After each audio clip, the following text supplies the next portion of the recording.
आदाब नाजरीन, मैं हूं मुनज़्ज़ा शाह। खबर दोपहर में आपका खैर मकदम है। आज बात करेंगे मुंबई दिल्ली मॉनसून की।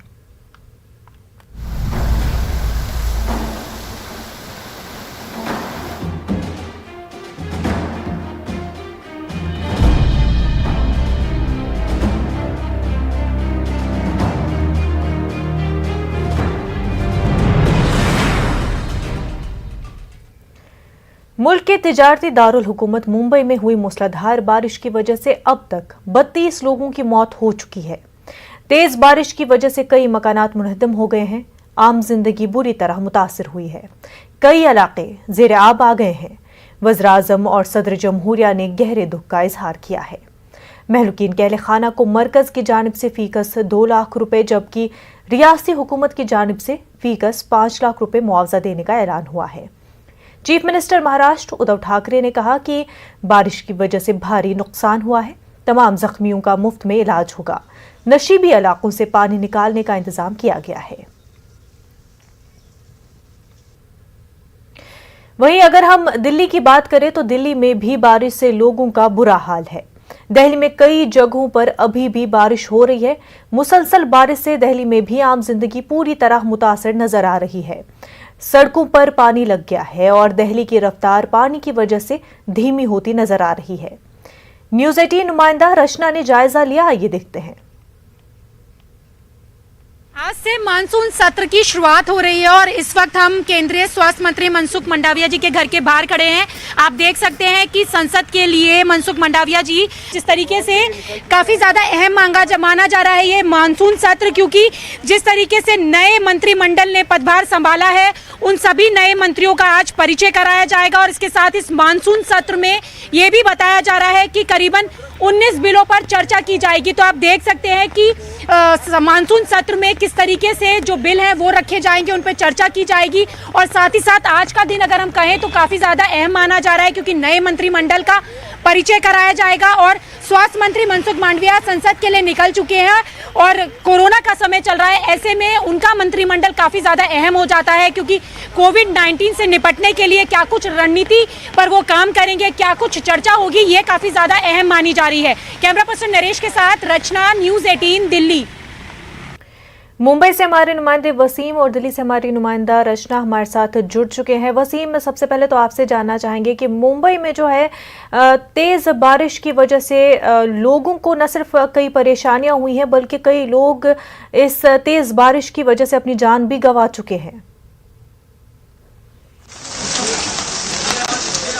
जी जरूर, जिस तरह से देखा गया है पिछले 2 दिनों से बारिश ने जो अपना कहर बरपाया है, इससे कोई नहीं बच पाया है। लगातार अब भी बारिश जारी है और सरकार की तरफ से चेतावनी भी दी गई है। मौसम विभाग की तरफ से चेतावनी दी गई है कि आने वाले 4 और 5 दिन काफी अहम होंगे। कई ऐसे इलाके हैं जहाँ पे तेज बारिश होने की आशंका है, उसे रेड अलर्ट घोषित किया गया है, जिसमें मुंबई, ठाणे, पालघर, कोंकण, रायगढ़ और रत्नागिरी शामिल है।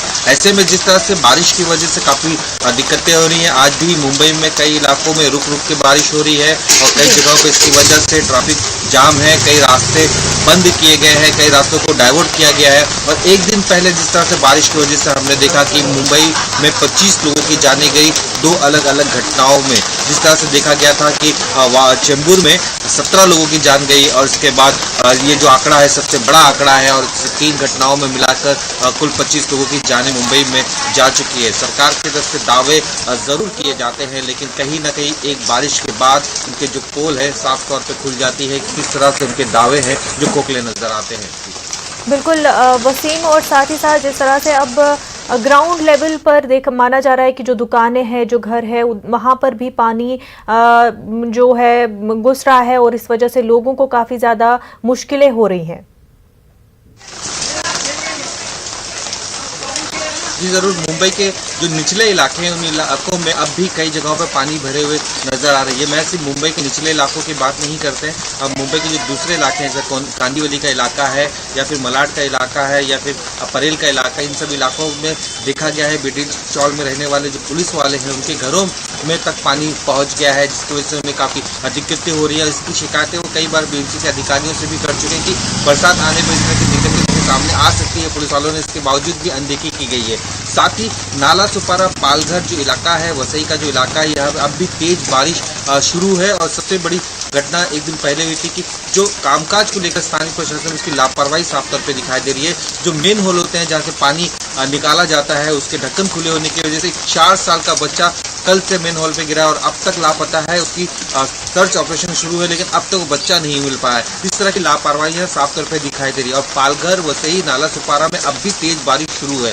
मुंबई में भी इसी तरह का आलम नजर आ रहा है। ठाणे में भी इसी तरह का आलम नजर आ रहा है कि किस तरह से लोगों को पानी की वजह से दिक्कतें हो रही हैं। दुकानों में पानी चले जा रहे हैं जिसकी वजह से उनकी जो माल है काफी खराब हो जा रहे हैं। व्यापारी परेशान होते नजर आ रहे हैं, छोटे व्यापारी खास करके, क्योंकि एक तो कोरोना का काल चल रहा है। ऐसे वक्त में काफी दिक्कतें उनके सामने खड़ी है और ऐसे वक्त में जब पानी की वजह से नुकसान हो रहा है तो काफी दिक्कतें हो रही है। एक तरफ ग्राहक नहीं, दूसरी तरफ नुकसान ज्यादा। तो इस तरह की भी नौबतें साफ तौर पे दिखाई दे रही है। घरों में रहने वालों के लिए तकलीफ ये है कि किसी भी तरीके से वो पानी को रोकना चाहते हैं क्योंकि उनका पूरा परिवार वहां रहता है और पानी की गंदे पानी की वजह से वो अपने परिवार के बीच में कहीं ना कहीं फंसा हुआ नजर आता है। दिक्कतें महाराष्ट्र में बहुत साफ तौर पे दिखाई दे रही है और आने वाले 4 दिन काफी अहम है। इससे लेकर सीएम उद्धव ठाकरे ने सभी अधिकारियों के साथ मुलाकात की थी, बैठक की, उनके साथ जानकारी ली और सभी को अलर्ट रहने के लिए कहा है, सभी विभाग के लोगों को। बिल्कुल, रचना भी हमारे साथ जुड़ी हुई है। रचना, डेलियाइट्स जो है इंतजार कर रहे थे कि कब बारिश हो, लेकिन अब जो है काफी ज्यादा परेशानियां झेलनी पड़ रही है।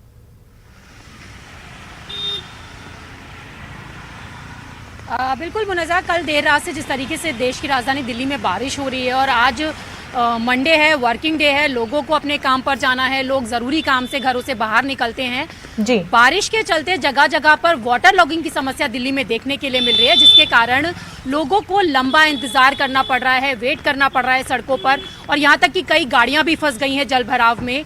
तो जिस तरीके से हर साल जो तमाम सिविक एजेंसियाँ हैं दावे करती हैं कि मानसून की तैयारियाँ कर ली गई हैं, लेकिन वाटर लॉगिंग के जिस तरीके से वाटर लॉगिंग की समस्या हो रही है उससे ये साफ हो जाता है कि जो वादे किए जाते हैं सिविक एजेंसी की तरफ से वो सिर्फ कोरे वादे होते हैं। ज़मीनी हकीकत अगर हम देखें तो उस पर काम नहीं किया गया है क्योंकि जगह जगह पर वाटर लॉगिंग है। और ऐसा नहीं कि दिल्ली के आउटकट में इस तरीके की समस्या है, दिल्ली के पॉश इलाके और जो दिल्ली का सेंट्रल जोन है वहाँ पर भी इस तरीके के पानी की समस्या देखी जाती है। सुप्रीम कोर्ट के बाहर वाटर लॉगिंग की समस्या है जहाँ पर लोगों को लंबा इंतजार करना पड़ रहा है आने जाने के लिए।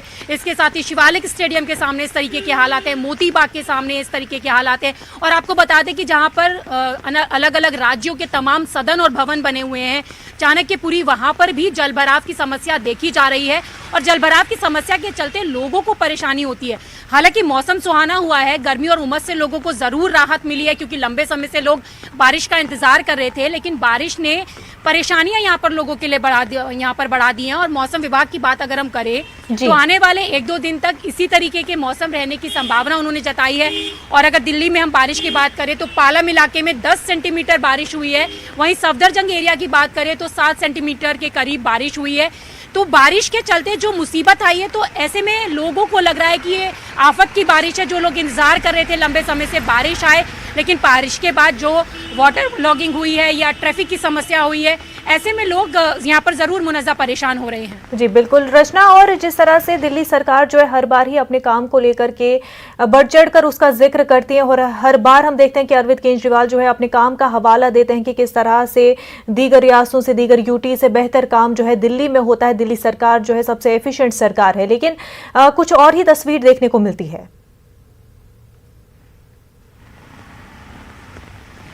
बिल्कुल मुनज़्ज़ा, जिस तरीके से दिल्ली के मुख्यमंत्री अरविंद केजरीवाल लगातार ये दावा करते हैं कि दिल्ली को लंदन पेरिस बनाएंगे, लेकिन वाटर लॉगिंग की समस्या अगर आप देखिए जगह जगह पर जो तस्वीरें सामने आ रही हैं उससे साफ पता चल जाता है कि दिल्ली सरकार की तरफ से जल भराव की समस्या सुलझाने के लिए सिर्फ बातें की जाती हैं। ज़मीनी हकीकत मैंने आपको बताया कि ग्राउंड पर निकलकर आप देखेंगे तो वाटर लॉगिंग से आपको 2-4 होना पड़ेगा जी। कहने के लिए मानसून में सबसे ज़्यादा समस्या मुंबई वालों को होती है, लेकिन अगर हम दिल्ली की बात करें तो दिल्ली में भी उसी तरीके के हालात देखने के लिए मिलते हैं।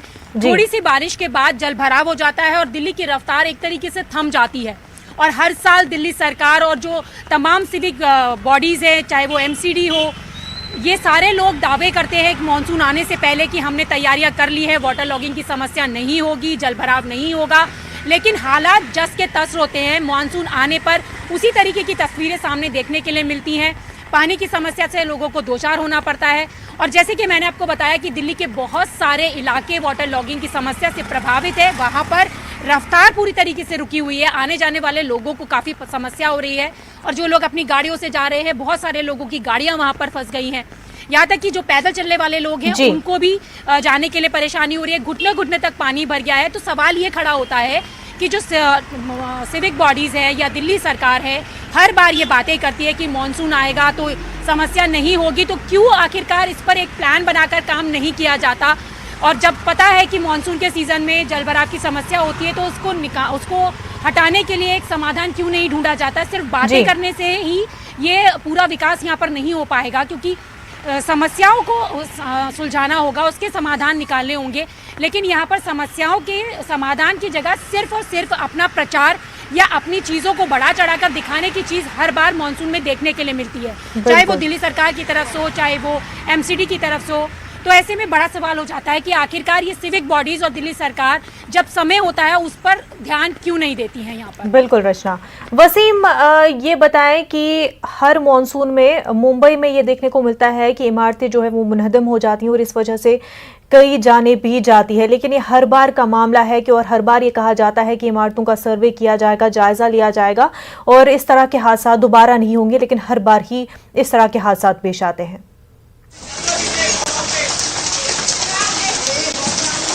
देखिए, जिस तरह से दावे किए जाते हैं कि हर साल बारिश में हमने तैयारियां कर ली हैं, मानसून की तैयारियां 4 महीना पहले ही शुरू हो जाती हैं और नाले सफाई का काम का 4 महीना पहले ही शुरू हो जाता है, लेकिन कहीं ना कहीं अनदेखी साफ तौर पे दिखाई दे रही है। एक तरफ ये कहा जाता है कि गंदगी फैलती है या फिर प्लास्टिक की वजह हो सकती है, महाराष्ट्र में प्लास्टिक की भी बंदी है।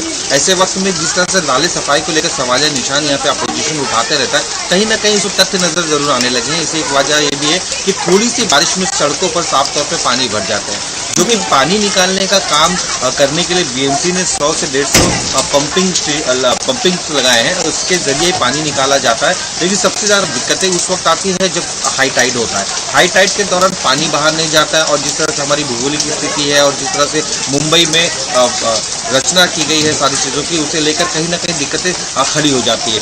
दावे अक्सर इस तरह के किए जाते हैं कि इस बार बारिश में किसी भी तरह की कोई दिक्कतें नहीं आएंगी, लेकिन मैं आपको बताना चाहूँगा अभी जो मीठी नदी है जो खतरे के लेवल के ऊपर पहुंच चुकी है, उसके आसपास की जो बस्तियां हैं वो काफ़ी दिक्कतों में है, क्योंकि एक बार जब पानी वहाँ से भरता है पूरे घर को डुबा देता है। इस तरह की नौबत वहाँ पे साफ तौर पे दिखाई देने लगती है। साथ ही जिस तरह से जो तटीय इलाके, समुद्र के तटीय इलाके हैं, वहाँ पे भी कई तरह की दिक्कतें आती है। अक्सर हमने देखा है कि बारिश के दौरान जो पेड़ है उनसे गिरने का सिलसिला जारी रहता है, उस दौरान भी कई दिक्कतें लोगों के सामने आती हैं। लैंडस्लाइडिंग जो सबसे बड़ा मुद्दा है उन पहाड़ी इलाकों में जहाँ पे अब भी बस्तियाँ बनी हैं, घनी बस्तियाँ हैं, उन बस्तियों को लेकर सरकार की तरफ से कोई पॉलिसी नजर नहीं आती है, क्योंकि अब पिछले जिस तरह से रविवार के दिन जो पूरी घटना घटी है वो लैंडस्लाइडिंग की वजह से पूरी गिरी है, जिसकी वजह से काफी लोगों की जानें भी चली गई हैं। तो इस इलाके को लेकर भी कई तरह की मुहिम चलानी चाहिए। साथ ही जिस तरह से देखा गया है कि जो मेन हॉल होते हैं उसे भी लेकर किसी तरह की पॉलिसी दिखाई नहीं देती। मुंबई के कई ऐसे इलाके में हमने खुद देखा है कि वहाँ पे मेन हॉल खुले होते हैं और लोग उसके आसपास से जाते हैं, और जब बारिश होती है उस दौरान पानी भर जाते हैं तो लोगों को दिखाई नहीं देता और उसमें कई तरह के हादसे भी होते हैं। तो कई ऐसे इंतजामों पर नजर सरकार को रखनी होगी। दावे जरूर किए जाते हैं, हर बार ये उम्मीद जताई जाती है कि इस बार की बारिश में किसी भी तरह की कोई हादसे नहीं होंगे,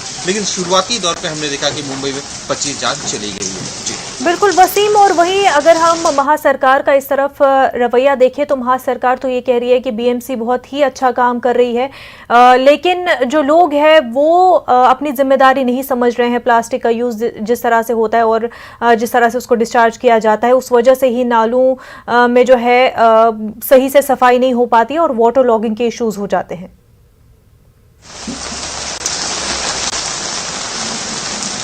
ये कमियां हैं। सरकार की तरफ से कई तरह की गाइडलाइन जारी किए जाते हैं। बीएमसी जो हजारों करोड़ की बीएमसी है, 39,000 करोड़ का बजट है जो एक स्टेट का बजट होता है। इस तरह के बजट के बाद भी अगर दिक्कतें आती हैं तो अपने आप में बहुत बड़ी बात है। जिस तरह से देखा कि बीएमसी के दावे होते हैं, ये बताने की कोशिश की जाती है कि हमने सफाई कर ली है। जहाँ तक प्लास्टिक की बात है तो पिछले 2 सालों से मुंबई में और महाराष्ट्र में प्लास्टिक बैन है। प्लास्टिक बैन होने के बाद भी जो अगर प्लास्टिक यूज़ करता है उस पर कार्रवाई की जाती है। तो इसे सिर्फ और सिर्फ बहानेबाजी कहा जा सकता है कि अगर आपने एक रूल और रेगुलेशन बनाए हैं, उस रूल और रेगुलेशन की वजह से अगर दिक्कतें आती हैं तो उस पर लोगों का सहभाग चाहिए। और लोगों के लिए वो अक्सर हम देखा जब कोरोना का दौरान था, लोग अपने घरों में हैं, लॉकडाउन की जब अपील की गई सरकार की तरफ से, बीएमसी की तरफ से जो गाइडलाइन जारी की गई उसका भी पालन किया गया। इससे कई तरह की गाइडलाइन की पालन किए जा रहे। सिर्फ पल्ला झटकने से ही काम नहीं होने वाला है, ये साफ तौर पे बीएमसी के अधिकारी या स्थानीय प्रशासन को समझना। बिल्कुल वसीम, साथ ही साथ अगर हम बात करें कि बीएमसी का बजट जितना बड़ा है, लेकिन साथ ही साथ बदनवानियों का इल्ज़ाम भी है बीएमसी पर, करप्शन के चार्जेस जो है वो लगाए जाते हैं और ख़ास तौर से बीजेपी जो है बीएमसी पर कई तरह के इल्ज़ाम लगा रही है। देखिए, करप्शन को लेकर लगातार सवालिया निशान उठाते रही हैं, खास करके कॉन्ट्रैक्टर्स को लेकर और नाले सफाई के दौरान कई तरह की दिक्कतें अक्सर लोगों के सामने आई है। बीजेपी ने कई बार इसे लेकर जो स्थानीय सभा होती है बीएमसी की, स्टैंडिंग कमेटी होती, उस दौरान भी कई तरह के मामले सामने रखे हैं ताकि जो इस तरह के जो करप्शन होते हैं उस पर रोकथाम लगाई जा सके। लेकिन अब तक इसे लेकर किसी भी तरह की कोई चीजें दिखाई नहीं दे रही है। जिस तरह से देखा गया, अपोजिशन ये चाहता है कि जब नाले सफाई होती है उस वक्त जो ट्रक जाते हैं उस वक्त ट्रक के अंदर एक ट्रैकिंग सिस्टम होना चाहिए ताकि ये पता चले कि ये जो ट्रैकिंग सिस्टम से ये जो ट्रक जाते कहाँ है नाले सफाई के दौरान, क्या ये नाले साफ कर रहे हैं या फिर किसी बिल्डर के या फिर दूसरे जो कचरा है उसे उठा के कहीं और दम किया जा रहा है। इस तरह की चीजों को ट्रैक करना चाहिए। साथ ही जिस तरह से नाले हैं उस दौरान जब सफाई होती है तो वहाँ सीसीटीवी कैमरे या फिर कैमरे लगे होने चाहिए। दौरान जब सफाई होती है तो वहाँ सीसीटीवी कैमरे या फिर कैमरे लगे होने चाहिए ताकि ये पता चल सके कि पहले किस तरह की स्थिति थी और अब किस तरह की स्थिति है, ताकि इस बात का क्लियरिफिकेशन हो सके कि नाले पूरी तरीके से सफाई हुए हैं या नहीं हुए हैं। तो ये 2 से 3 पहलू है। साथ ही ऑडिट, जिस तरह से हम ऑडिट के दौरान देखते हैं कि ये बताया जाता है मैन पावर इतने सारे थे, ट्रक इतनी सारी है, इसके बावजूद भी काम इतने वक्त पे नहीं हो पा रहा है। तो ये सारी चीज़ों को ट्रैक करने के लिए ऑडिट रिपोर्ट भी बहुत ज़्यादा ज़रूरी है। तो ये 3-4 पहलू ऐसे हैं जिसपे खास करके अगर ध्यान दिया जाए तो आने वाले दिनों में करप्शन को भी रोका जा सकता है। लेकिन अक्सर हमने देखा है कि बीएमसी में इस बात को लेकर हंगामा होता रहा है कि जो कॉन्ट्रैक्टर है उन्हें ब्लैक लिस्ट कर दिया जाता है, इसके बाद भी जो कॉन्ट्रैक्ट है सफाई का या फिर दूसरे कॉन्ट्रैक्ट है उसमें से किसी न किसी ब्लैक लिस्टर को ही मिल जाता है। तो ये अपने आप में एक बड़ा सवालिया निशान होता है। इसे लेकर अपोजिशन चाहे बीजेपी हो या कल शिवसेना हो, आपस में एक दूसरे के गठबंधन के दौरान भी इस तरह के सिलसिला चलता रहा और अब जब वो अपोजिशन में है तो उन पे कहीं ना कहीं वो नाराजगी जताने की कोशिश कर रहे हैं। तो हंगामा करना मतलब नहीं होगा, इसे बेहतर है कि उसका मिलकर एक सोल्यूशन निकाला जाए, क्योंकि आपके हंगामे से मुंबई कर परेशान होता है। आज दिक्कतें इस कदर बड़ी है कि लोग जो अपने घरों से निकले अपने ऑफिस नहीं पहुंच पा रहे।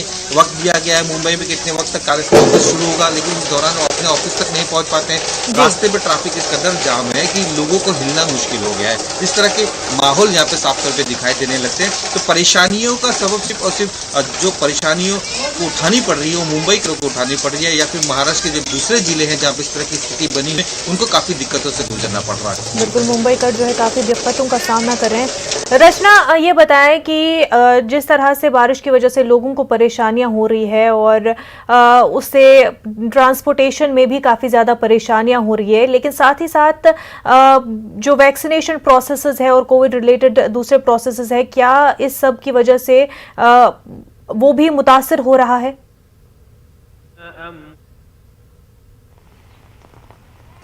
बिल्कुल मुनज़्ज़ा, जिस तरीके से बारिश हो रही है कल देर रात से और लगातार ये बारिश रुक रुक कर थोड़ी थोड़ी देर बाद हो रही है, तो जहां पर ट्रैफिक जाम हुआ है उसके चलते वैक्सीनेशन सेंटर्स पर आने वाले लोगों की संख्या में भी यहां पर कमी देखने के लिए मिल रही है।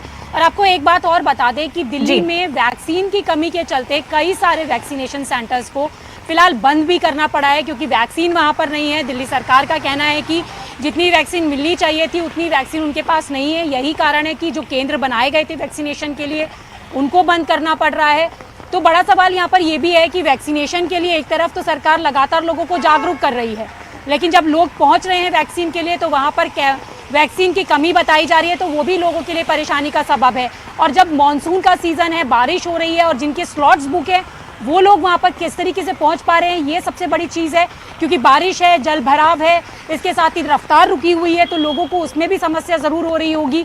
तो ये तमाम सारी चीज़ें हैं, क्योंकि बारिश होने से थोड़ी सी राहत हमें गर्मी और उमस से तो मिलती है, लेकिन सड़कों पर जिस तरीके से पानी भरा होता है, वो पानी भर जाने के कारण जो समस्याएं होती हैं आपको कहीं ज़रूरी काम के लिए जाना है, आपको वैक्सीनेशन के लिए जाना है, आपको समय पर ऑफिस पर पहुंचना है, लेकिन लगातार रफ्तार रुकी हुई है। क्योंकि मैंने आपको बताया कि यहाँ पर जिस तरीके से बारिश भी काफ़ी ज़्यादा अच्छी हो रही है, अगर आप पीछे तस्वीरों में भी देखेंगी तो यहाँ पर जो लोग हैं छाते का इस्तेमाल करते हुए, क्योंकि जाम है इसलिए पैदल ही जाना ज़्यादा सेफ समझ रहे हैं।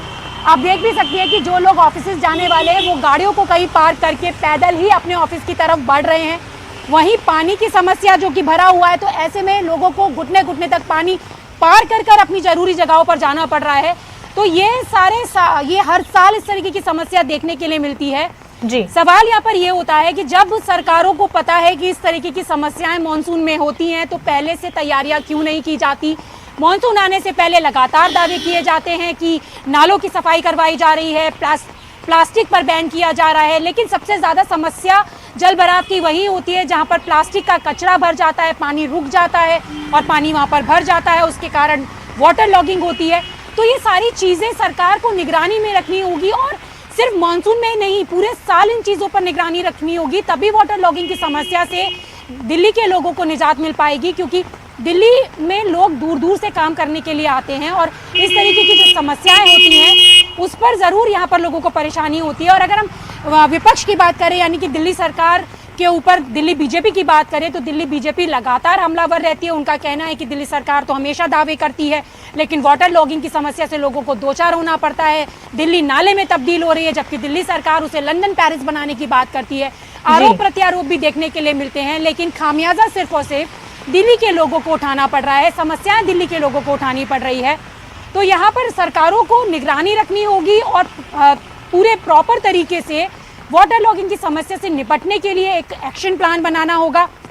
सिर्फ कोरी बातें कर देने भर से दिल्ली को वाटर लॉगिंग की समस्या से निजात यहाँ पर नहीं मिल पाएगी। बिल्कुल रचना, बातें बहुत की जा रही हैं, लेकिन अमल में उन बातों को लाना काफ़ी ज़रूरी है। वसीम, ये बताया कि थाने से जिस तरह से खबरें आ रही थी कि वाटर सप्लाई के हवाले से थाने में इश्यूज हो रहे हैं।